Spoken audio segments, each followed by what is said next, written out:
This is Michael Fox, and this is the Prospector News Podcast. And I have a special guest joining me today. I have Andrew Sleigh, a sales consultant with Sprott Money. Welcome, Andrew.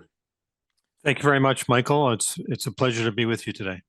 Thank you very much for joining me. I'm looking forward to this conversation. This is going to be a Bullion 101 conversation for all those newbie investors that are looking into precious metals. Tell us a little bit of what Sprott Money is first before we get started on the bigger picture conversation. Sure thing. Sprott Money has been a bullion dealer, started in 2008 in Canada, started originally from Eric Sprott, who's well known in the precious metals arena. And today his daughter is running the company, Larissa. We specialize in physical bullion only. So that's silver and gold mostly, and platinum. We don't sell palladium. The products are ranging from, gold bars, gold, silver, and coinage for silver and gold coins as well. Oh, we also offer storage at Brinks facilities around the world as well for people that may have more than they want at home or wherever they may be keeping it, and they want to have another off-site storage option. Then we do that in Toronto, Langley, Delaware in the US, Singapore, and Switzerland. Wonderful. Bullion and gold and silver as commodities have been getting into the news a lot lately. It's typical when the proverbial, doo-doo is hitting the fan. People start to look for safe havens. But when you take a look at gold and silver, there's the bullion market, then there's the paper market. Can you explain the difference between the physical bullion and the paper markets as to why someone would want to hold bullion rather than just investing in the paper? Sure, it's an excellent question, Michael.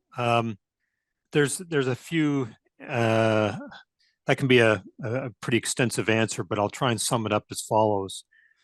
It's very similar as to why you would hold cash at home rather than cash in the bank. Which do you have control over? And so when the banks close, your accounts are gone, but your cash at home is still there. So it's very similar to that. When you buy a paper contract on gold and silver, it's under the control of somebody else. So they call that counterparty risk. And if that institution, shuts down because of all the financial shenanigans that's, out there right now and seems to be getting worse, and that brokerage house closes its doors, even if it's temporary, how do you get access to your money?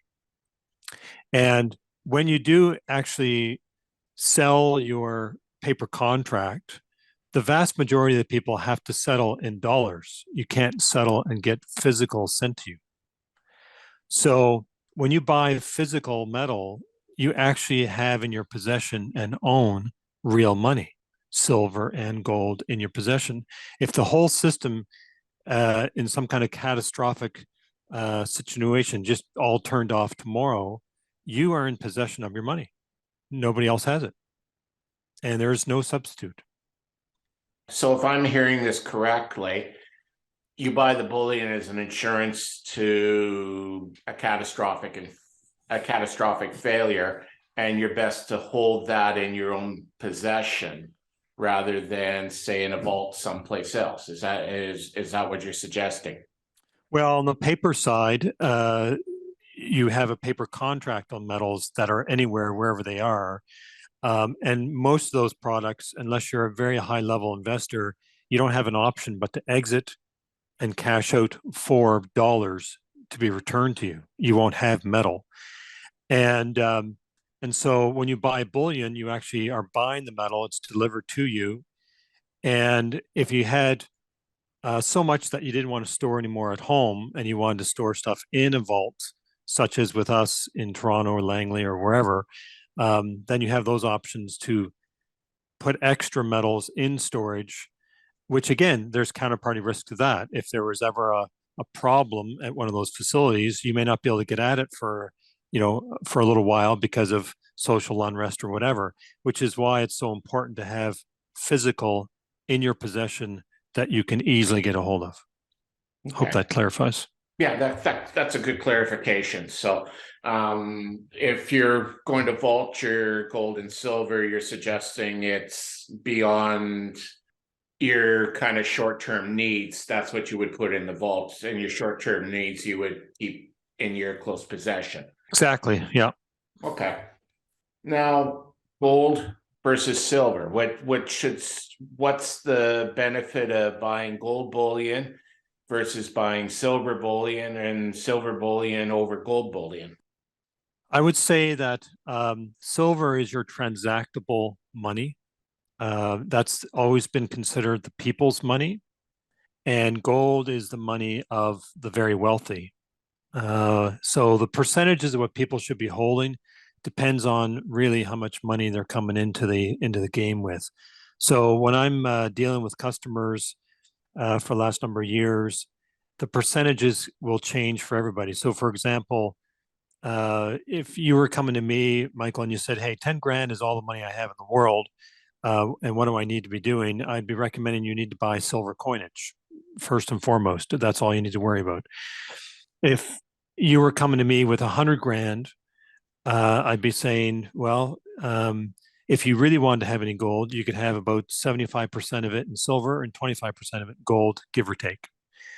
If you're coming at me with $1 million, the ratio starts to reverse because there's not really enough silver out there. So I would say, well, Michael, if you got $1 million, we're probably going to do something like an 80 to possibly a 90%, somewhere thereabouts, in gold, and the rest of it would be in silver.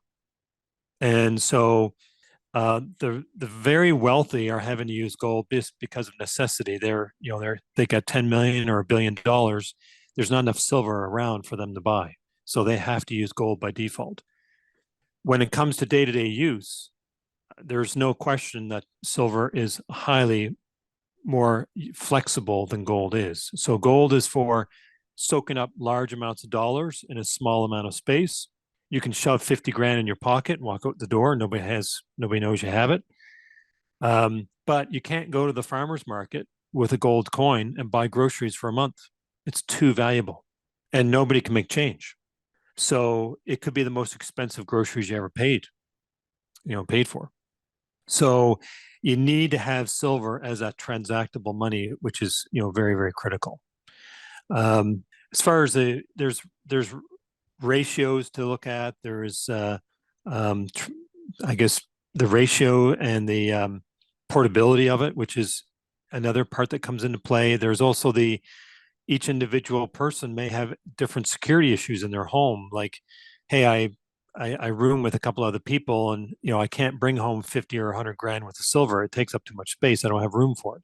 So those people may have to use gold because they can put in hide 50 grand in literally a coffee mug and stick it away somewhere. So there's a lot of variables there, but ultimately people starting out should look at trying to get silver coinage as a position first, then move from there. And we can talk, I guess another question might be about premiums, whatnot, but we'll talk about the cost per ounce in one of the next questions.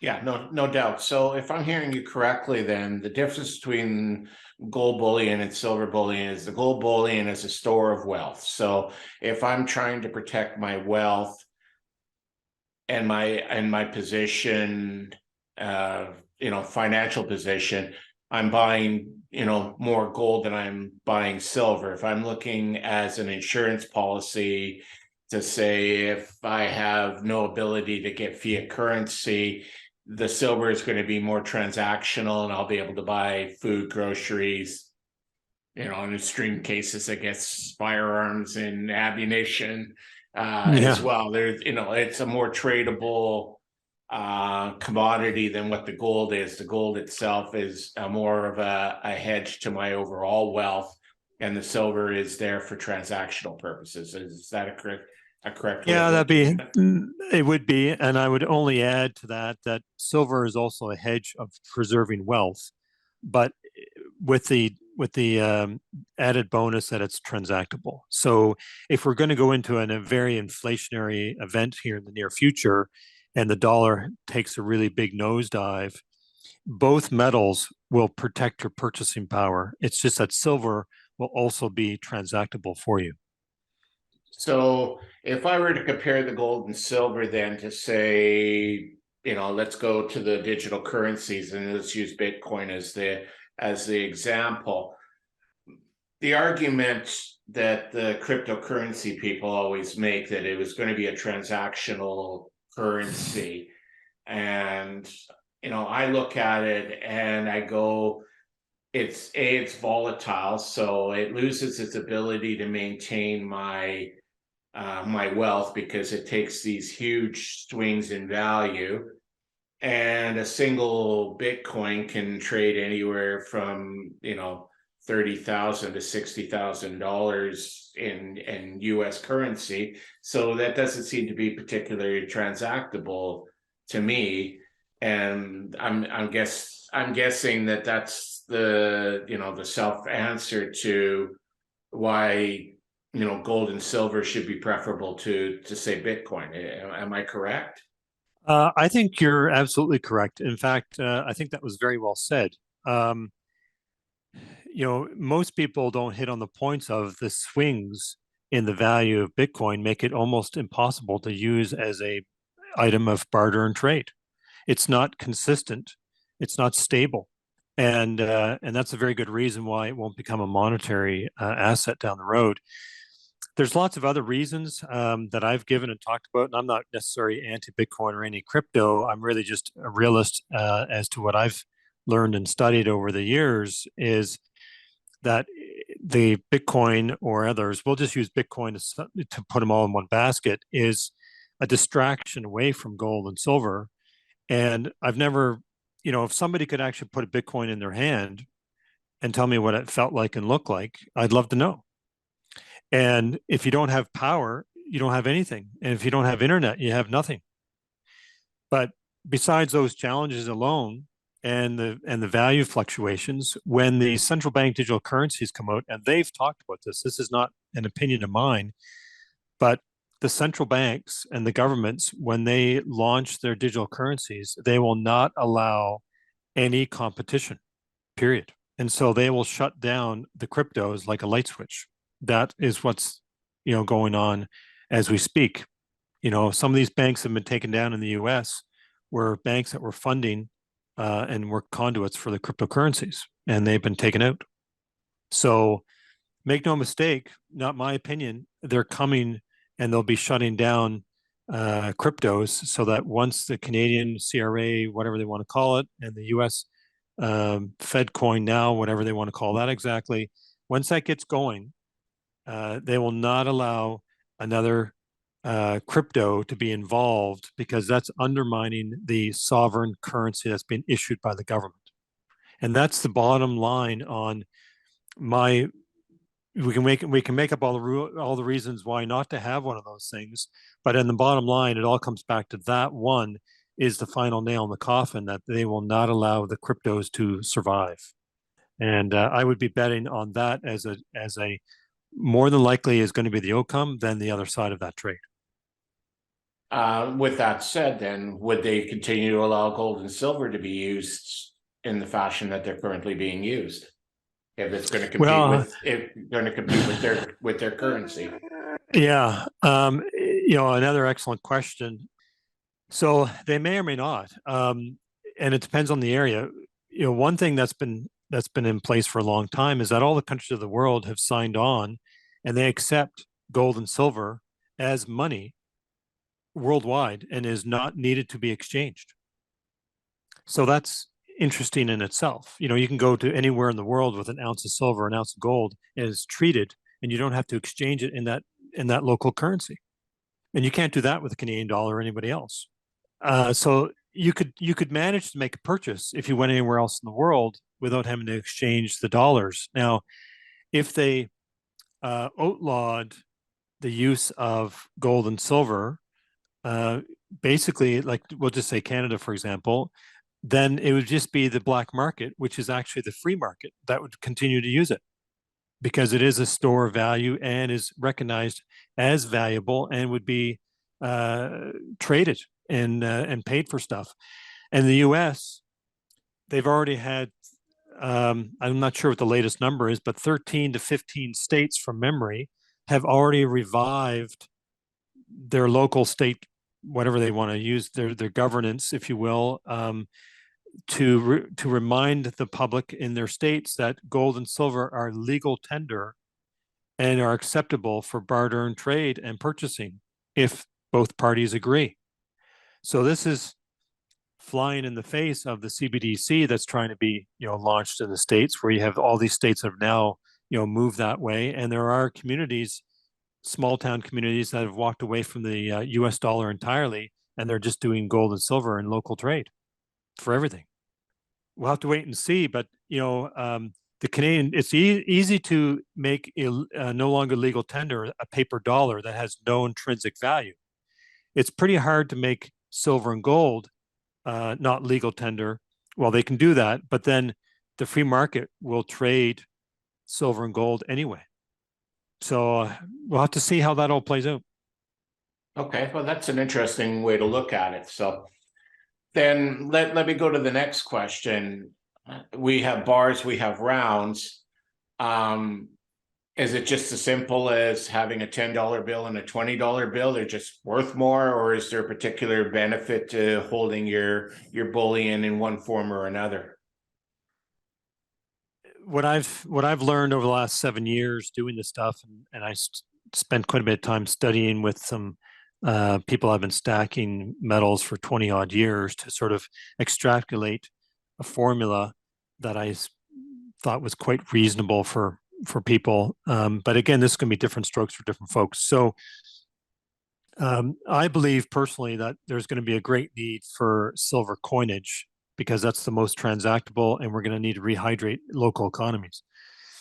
If you don't subscribe to that, then that's fine. You can buy silver bars, but keep this in mind. The premium difference between coins and bars are, it's a fair amount. Like right now on maples, which are silver maples, the Canadian issued coin, they're probably about $9 over spot price right now, which is it's getting up there now. And you pay for something that's highly recognizable, highly usable, and highly acceptable. And you can go anywhere and have probably a great deal of success with barter and purchasing something. If you had a 100-ounce bar from the Royal Canadian Mint, that's 100 ounces. How do you go buy groceries with that? And your cost per ounce might be $6 over spot, roughly speaking. So your cost is cheaper per ounce, but then you can't use it when the chips are down. So I would revert back to everyone needs a position in silver maples. And then when they have that position, whatever they feel that might be, maybe it's 500 coins, maybe it's 1,000, maybe it's whatever, they could buy, other cheaper coins that are available that are all, sovereign issued or otherwise. And then if they want to start to branch out from there, go after 5 or 10 ounce bars as your next level up, sort of like the $1 bill versus the $10 bill type of scenario. And as you continue to amass more metal, I would put 100-ounce bars on the bottom of your list as your last accumulation, because you need all the other stuff first. And if you want to buy a 100-ounce bar because you think they're really cool or neat or whatever the case is, nothing wrong with buying one just so you can get that out of your system, but then go back and buy, continue to amass smaller denominations so that it's very usable for you. There's another point is the silver maple is actually legal tender since it's issued by the Canadian government. And so it's if we really got into a bad place where the government starts trying to do some shenanigans on barring silver and gold, well, they would actually be barring legal tender that they issued. So that makes it a bit of a stumbling block. And so a bar, whether it be silver or gold, is not legal tender. It's not stamped of any value whatsoever, but the coins are. So that may be, hopefully that's helpful for your audience. With that all said, the question I have is about the premiums. Now, it seems to me that the I've had some conversations. I travel quite a bit, as you're aware, for different investor shows across North America and over into the UK. And there seems to be a wide divergent range in the cost of premiums for gold and silver rounds and the smaller sized bars. How does one shop around to get the best deal when they're buying the bullion, and why are premiums charged, that so that people understand that as a concept when they're buying bullion as opposed to spot metal. All right, if I understand the question correctly, so spot price is what the miners are paid with the raw ore coming out of the ground. And that ore goes to the smelter.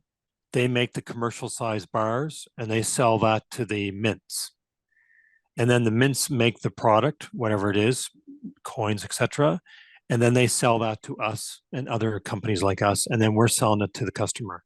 So there's three hands in between spot price, which is the paper COMEX, shenanigan type of valuations that are being produced. So between that and the retail end, there's three hands between that. So we don't buy metal at spot price when we're buying it from to sell to retail to the customer. We will buy it from the customer at spot price.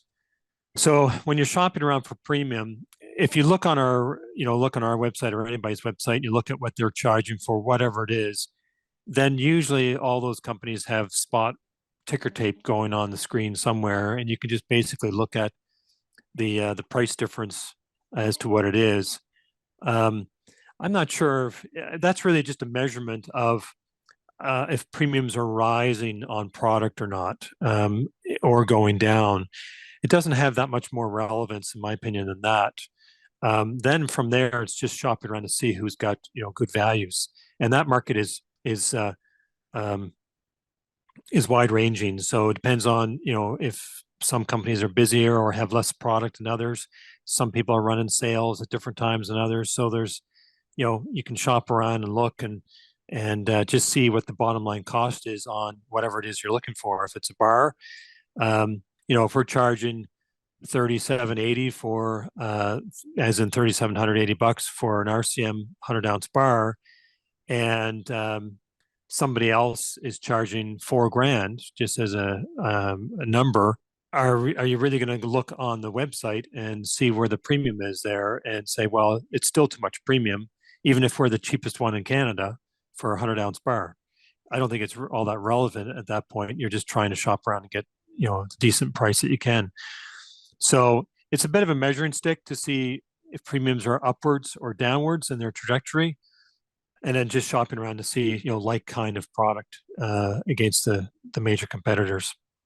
Okay, so as an investor in bullion, should they treat the premium the same way as they would treat a transactional commission through a stockbroker, for example, when they buy shares?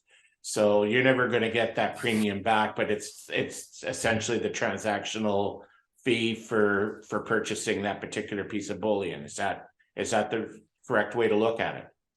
Yeah, I never have. I've never really, I don't know if agree with that is the right word, but I've never really seen the relevance. The premiums, we're not, it's like buying a book of chapters. Does anyone know what the premium is over what they paid the book for at the wholesaler? And books can go up and down in value based on their demand or whatever, and it's kind of the same scenario. If the Canadian Mint is charging more because of demand and whatever other pressures, and they start increasing premiums as to what they charge us, then that's just passed along to the customer. So if they charge us 5% more, next month for maples, you're going to see our maples go up 5%. And it's just a reaction to what's going on for us to be able to get it.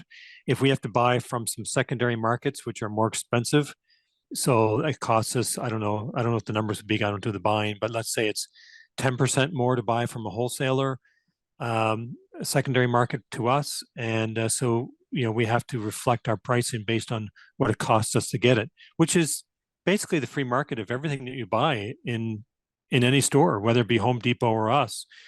The premiums, we don't charge a commission on top of product sales. So, like a stockbroker, you want to, you're going to pay X amount of dollars, and then they're going to charge you $350 or whatever it is to buy GM stock. The metal price that's on our website is the metal price. It doesn't matter if you do the order online on your own or if you have me do the order for you. It's the same price what's on our website. So it's the premiums themselves that everyone is referring to is essentially just the markup as that particular coin or bar passes through multiple middlemen. Yeah, that's the best way I would describe it. Okay. Is that exactly that? I think a lot of people get focused in on that, and I think that gets a little bit blurry because they start focusing on how much it is above spot instead of just shopping around for what it is that they want and shop around for the best price where they can get it from. Yeah, well, that's one of the, like, I hear the conspiracy theories when it comes to gold and silver pricing, and everyone, they talk about the bullion prices versus the spot prices. And, to me, it's like, okay, well, there's the price of wheat and then there's the price of bread. It's, Yeah, yeah. it's not the same thing. So, but it does seem to feed some of those conspiratorial discussions in a lot of cases. But I think That's a great analogy. Thank you. I thought, though, that you explained how the premiums work very well so that people can understand that when they're buying bullion, they're buying a finished product as opposed to the product that's coming straight out of the mine. So that's a good way of looking at it as well. The other thing that I've always been curious about is let's use the Canadian Mint as an example. They always come out with these collectible silver and gold coins, and they charge a huge collectible value over and above the spot price for these particular coins. And I've always looked at it and I went, in my mind, I look at it and go, yeah, but if I go to sell that coin, all I'm going to get is whatever the spot price for the silver is at that given time. Am I missing something, or is there an actual value to the premium that's being associated to these collectible special minted coins? Yeah, Michael, you're not missing anything. What's missing is really the full disclosure from the mint that these collectibles are just what they are, as collectibles, and there's a market for that. I've rarely seen anyone get their money's worth back out of them when they try and get back out of that market. So I spent some time at a local bullion shop where I'd see people come in, getting rid of granddad's or whoever's RCM mint collectible stuff, and they paid $90 or $100 for various coins, and they're sterling, or they're 2/3 of an ounce of silver, or they're whatever, and all the shops will pay is whatever the real silver weight is, and that's it. And no more. So you wind up getting paid a third or maybe half, whatever the number is, of what you paid for this stuff. And some of them people get a little irate about that. And it's like, well, you paid for the little box, the limited mintage of it, which has never panned out.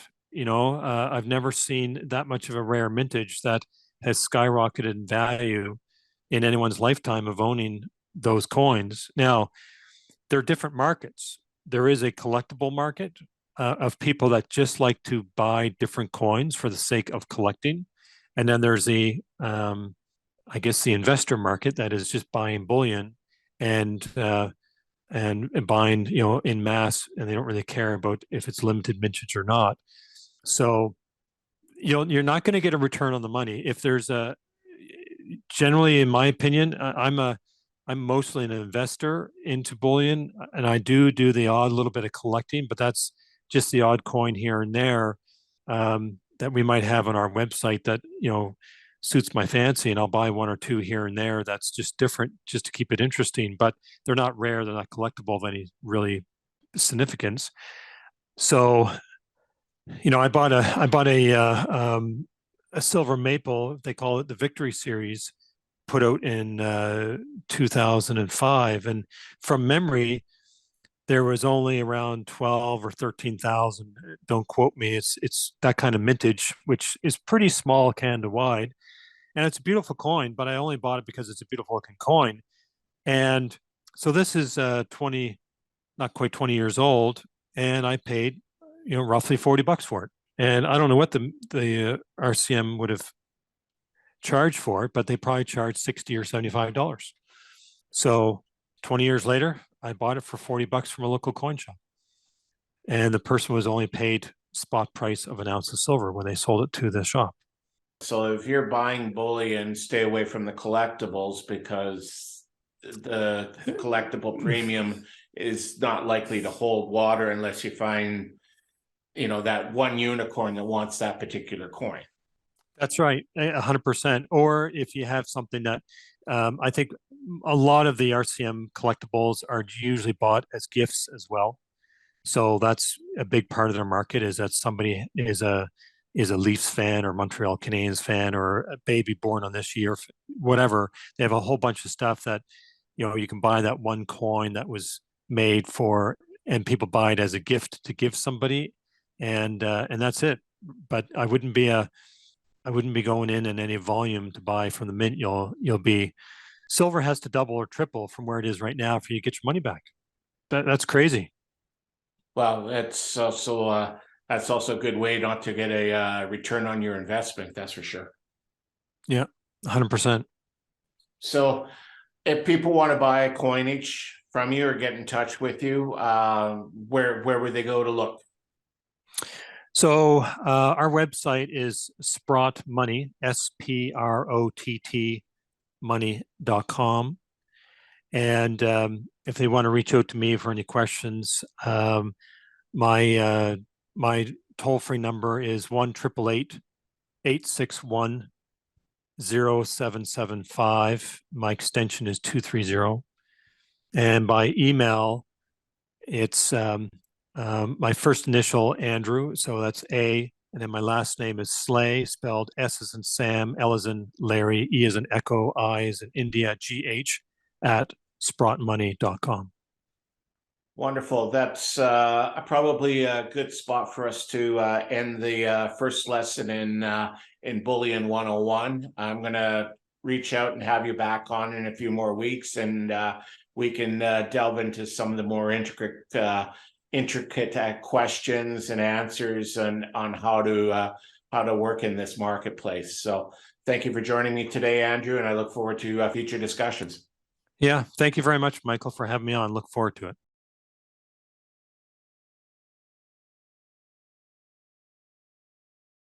The Prospector News podcast is for educational purposes only. The opinions expressed are those of the participants and are not to be taken as investment advice. Listeners need to do their own due diligence and seek advice of a licensed investment advisor.